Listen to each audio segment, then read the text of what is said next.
Well, I think the first thing is we're probably the only vendor right now that's really operating at a global scale. And by that, I mean we're operating in 70 countries. We are covering, we have 90,000 operators worldwide, right? So if you don't have your own operators or you don't want to take on that piece of business, we can absolutely do that for you. The Clean Power Hour is brought to you by the Clean Power Consulting Group. I'm Tim Montague, your host. Today on the Clean Power Hour, intelligent aerial imagery. My guest today is Mark Cullpepper. He is the general manager of DroneBase, and we're going to learn all about his history in the solar industry and what they are up to in solar, wind, and other real estate. So welcome to the show, Mark. Thank you, Tim. It's a pleasure to be here. Really good to see you and learn about DroneBase. And it turns out that I did, scratch the surface on your startup Precision XYZ a few years ago at my first SPI in 2018. So it's good to see you again. And now you have a new badge. But tell us a little bit about yourself. You have a long history in the solar industry. And how did you get interested in energy anyway? Yeah, sure. So I got started back in, honestly, at the second Gulf War. So I'm a vet. I served in the Army and have always had an interest in security and issues like that. When the second Gulf War broke out, I really was thinking, man, I really got to do something. I was working in tech. My career had started in tech, data networking, data security, things of this nature. But I really wanted to feel like I was making a bigger impact. So 2004, 2005, I spent a lot of time in my after hours doing research on the energy markets. Not any specific technology, just energy in general. And what everything seemed to be pointing back toward was solar as really the biggest resource for renewable energy going forward. So in 2005, I went home one day from my job and I said to my wife, I think I'm going to quit my job. And she said, I think that's a bad idea. And I said, no, wait. And so we talked it through and I said, look, I think, this is a market that has a lot of legs to it. It's going to be a very, very big market over time. It's not going to be explosive like tech necessarily, but it is going to grow substantially in the decades ahead. And so we wrestled through that, and she basically said, okay, let's go ahead and give it a shot. So I literally started cold calling value-added resellers for Powerlight. So Dan Sugar's company at that point, right? And I called a company out of Sacramento called Team Solar. It was run by Rick and Angela Levezzo, husband and wife team. And Rick took me under my wing for some reason, and he said, "All right, let's see." He goes, "We've been doubling year on year for 5 years in terms of their business." And he said, we really need some help thinking through kind of what we're going to do next. And so he hired me as his VP of business development, and we started working on their business plan. Within, I'd say, 3 months of me starting, we got approached by 2 vendors for acquisition. One was Sun Edison. The other one was a company out of Germany called Conergy. If you remember those guys, yeah. And both made offers to the business. One was almost pure equity, which was Sun Edison. The other was almost pure cash, which was Conergy. And Rick asked me, he goes, well, what do you think? Rick and Angela both asked me, and I said, well, look, you guys have been at this for 5 years. You mortgage your house. You put everything on the table. It's not really for me to tell you what to do. You guys got to go with what your gut tells you. I will tell you this, you can never lose going to the bank. So just purely from a business standpoint, you should take the cash. If you want to know where I think the industry is going, I think it's going toward the Sun Edison model, and that's probably the smart bet in terms of where the industry will be. And to their credit, they kind of put all their chips on the table and said, okay, we're going to go with Sun Edison. And so that's basically how I got started. And because I had done work in product management and marketing, when I came into Sun Edison, the first thing they needed was someone to run marketing, because they really didn't have any brand identity. They didn't have standard messaging, any of that stuff. So I basically rebuilt the brand pretty much from scratch with myself and I think one other guy on my team initially. And that was a really amazing journey. Actually, the early days of Sun Edison were pretty crazy. I know Sun Edison as the innovator of the power purchase agreement. Of course, Jigar Shah was the founder. Yeah. He's now the head of the loan programs office in the DOE and the founder of Generate Capital as well.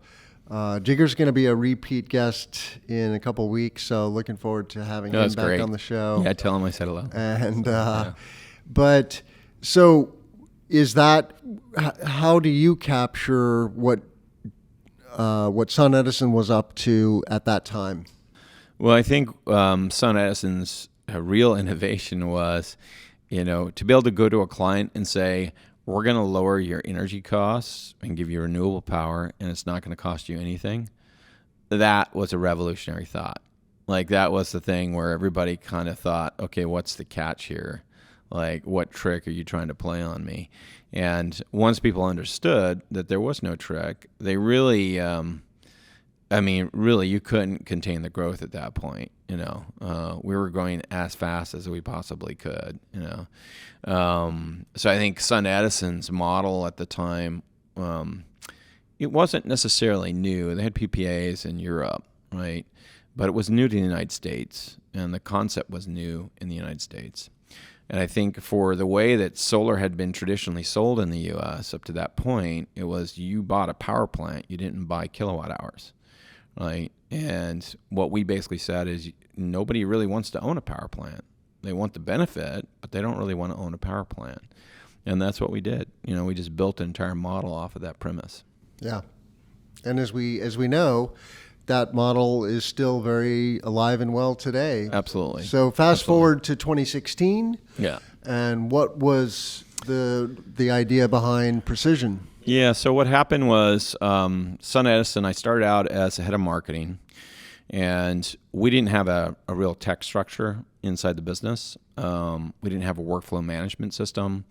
So the first thing that we would do is I would go out and market, with Jigar and others in the business, and we would tell people, don't buy the power plant, buy the kilowatt hours.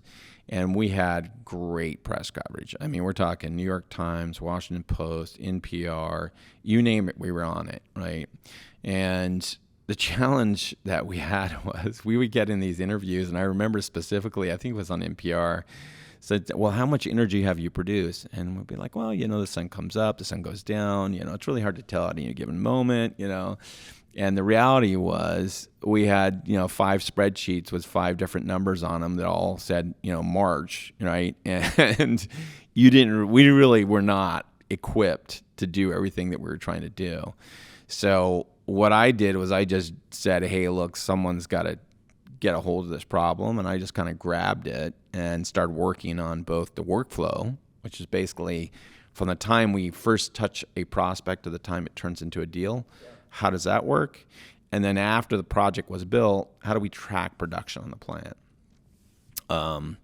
As a result of my work in that, they basically promoted me into the CTO's office and said, look, Mark, we need you to build out a global asset management and unmanned platform. So that's what we did. We built the seeds infrastructure, we built the ROCs, the renewable operations centers, and really started to develop that infrastructure. And what we found was pretty interesting. In the early days, the concept of a ROC was new for this renewable sector. And power plants were underperforming. Our fleet was underperforming by about 2% at the time. And once we implemented the ROC, the first year we implemented the ROC, our average power delivery was 104% of rated capacity. So literally just by having people watching a screen and then looking for outages and dispatching crew to get it fixed, we got 6 percentage points, 600 basis points of performance, right? Just a huge, huge number increase. And we really weren't doing anything revolutionary. I mean, honestly, we were like, the inverter's out, call Bob up. Hey, Bob, the inverter's out, go reset it. And that was it, Now, The asset management and O&M side was pretty happy with it. The development side was like, we're selling our plants too cheap, right? Which is true. We were, we were very, very tight on data collection and we're almost fanatical about getting really accurate data because we knew it would directly impact valuations. So the next year, our rated capacity was 102%, which is a little bit closer to where it should have been. And then every year after that, it kind of got closer to unity, right? But one of the challenges that we ran into as we were building out the fleet, anybody who's run a large fleet, we had, in my organization when I left, I think we had about 160 people, both directly employed and indirectly employed, contractors and subs and such. But you would have power plants that were just trouble children. And you knew they were going to be trouble children almost from day one, from first COD, right? And some of them we could not figure out. So we had some standard metrics that we tracked. We tracked something we called the investor's performance ratio. Is the investor at least hitting unity or slightly more than unity? We had what we call the operating performance ratio. Are we operating in line with the expectations of good operating procedures? And then the weather performance ratio. Like these three things you could use to basically tell the truth about a plant. And even when we applied these to some of our plants, we still couldn't figure it out. And we're like, there's got to be a module problem, right? And the only way at that time to really discern that was IV curve tracing, which is tedious and not terribly accurate and involves a lot of man hours in the field, or thermal scans. And at that time, you literally had to walk the field with a thermal gun and, look at the first panel. Yep, this one's good.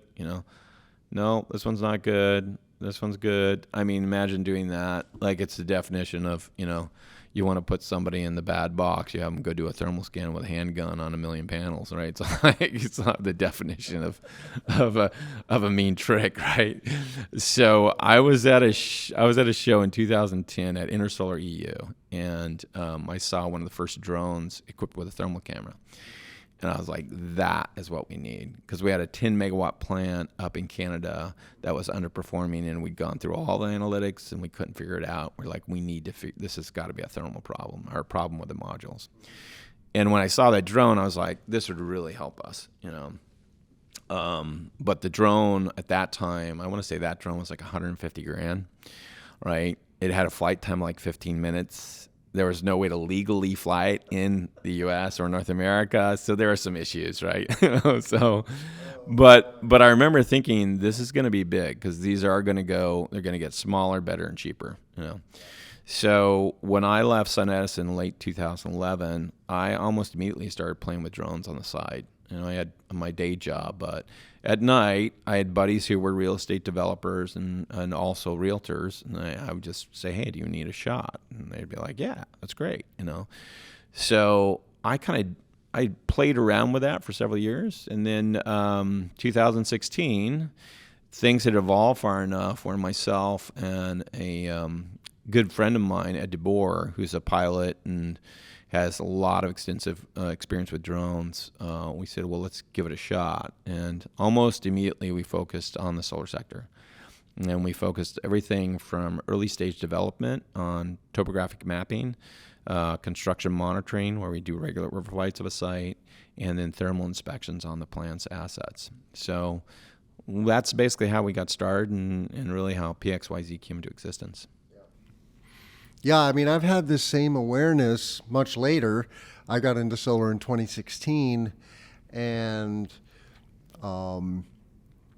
just quickly realized that for monitoring construction, how wonderful it would be to just have a box with a drone in it that popped open on a daily basis, and the drone would fly, document what's going on, send that information back to headquarters, go back in the box, recharge, and be ready for tomorrow.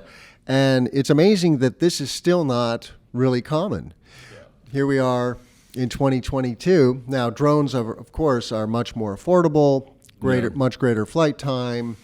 I myself have a DJI Mini, which I've used to photograph by Yeah. my projects, and no license required, which is a wonderful thing because Yeah. it's super light. It doesn't do well in the wind, which is a bummer because there's a lot of wind in Illinois. Yeah. So it's often a short flight, but anyway. So how did who were your early customers at Precision XYZ? And then we should get into the acquisition because we only have 10 minutes here. Yeah, so our early customers were really broke down into two categories, primarily topographic mapping and thermal inspections. And it was about 50-50 between those two. So about 50% of our business was topo mapping and the balance was in thermal inspections. On the topo side, it was developers and then people who were in the process of looking to build an asset. So they had already made the decision. They'd gone through NTP, but they wanted a good, more accurate topo map of the facility for the EPC team. Or they were early stage developers who were basically like, I know this target is viable. I just want to know how viable, right? So that was the topo side. On the thermal side, it was both asset owners and O&M companies. So we did about 1 gigawatt of thermal inspections in a little over 3 years. And, that's a lot with a drone for a very small team. We had built kind of a network of subs that we worked with. But the thing that I realized, and one of the things that I learned at Sun Edison, and it's been kind of a hallmark of my career, is how do you operate at scale? How do you really deliver value to a market at scale? Because if you're not operating at scale, you're probably not going to be able to sustain the business, right? So we had spent all this time doing drone logistics and doing these power plant scans. And what we realized was there's a better way to do this. And particularly as the scale of the industry was starting to ramp up. And not only was it better, but it was kind of mandatory. So a guy with a thermal gun, he might be able to scan up to 5 megs a day. That's really stretching it. That's 25,000 panels. Realistically, he's going to be closer to 1 to 2 megawatts a day. Guy with a drone can do 20 to 30 megawatts a day. When I first started at DroneBase, and by the way, as part of that evolution of PXYZ, what I realized was we're either going to have to raise money or get acquired. And we got approached by DroneBase, Dan Burton, the founder and the CEO. He said, Mark, we've been watching you guys for a while. We really like your platform. And we have a nascent thermal inspection business, but we really don't have a good platform right now. And we had developed a software platform, and we had a lot of experience with the industry. And so we ended up selling the business in December of 2020 to DroneBase. And then we spent all of 21 basically building out our throughput capacity. The thing that was appealing to me about DroneBase was that they had a manned aviation component. They're called DroneBase, but 95% of our scans done annually are with manned aircraft. I had Heliolytics on the show yesterday. There you go. And quickly realized the importance of manned aircraft Yep. in the large solar field industry, right? The distances are vast. You can get to the site quicker, get between sites, and then, of course, fly the site. Yep. How many times faster in an airplane than a drone? Well, like I was saying, with the drone, you can do 20 to 30 megawatts a day. This last year, our peak performance, we were 516 megawatts in 4.5 hours. And we should make this distinction. We say manned aircraft, but actually it's really about the size of the plane. It's a fixed wing aircraft. Correct. Most drones are more like helicopters. Yep. But there's also drones that are fixed wing aircraft. That's correct. And I would imagine that eventually it'll move away from the manned I think component. you're absolutely correct. And I mean, part of this too is about that whole concept of operating at scale. We'll do around 25 gigawatts, maybe a little more this year, of capture and processing. By this time, January of next year, basically, we should have throughput capacity in excess of 80 gigawatts, which means we'll be able to capture about 70% of the U.S. market, for utility scale plants. Scalability means a couple different things, right? It's got to be simple because this is a pretty small portion of the O&M value chain. It's important, but it's a small portion, right? So that means it's got to be simple, easy to use, cost-effective, quick, and accurate, right? So as we looked at the operation, this just made a ton of sense to us. Now, there's a corollary to that, and that is that UAVs and drones are really useful for field teams. So we didn't see this as an either-or proposition. We run our manned aircraft on regular scans. We do a spring run, we do a fall run, and we basically cover large corridors, right? Like I said, we did about 60,000 nautical miles last year, right? So every major market in North America, with the exception of Mexico. Mexico, we cover with UAVs, and rest of world, we cover predominantly with UAVs at this point.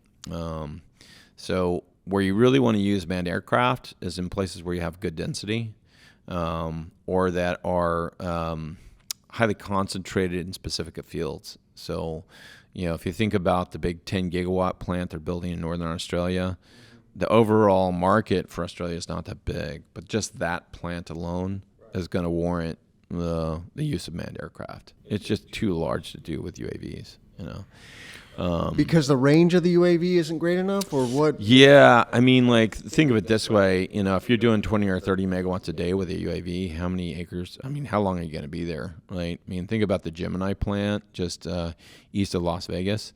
That's 966 megawatts DC. You're doing 20 or 30 megawatts a day. You're there a very long time, right? They scan the whole plant.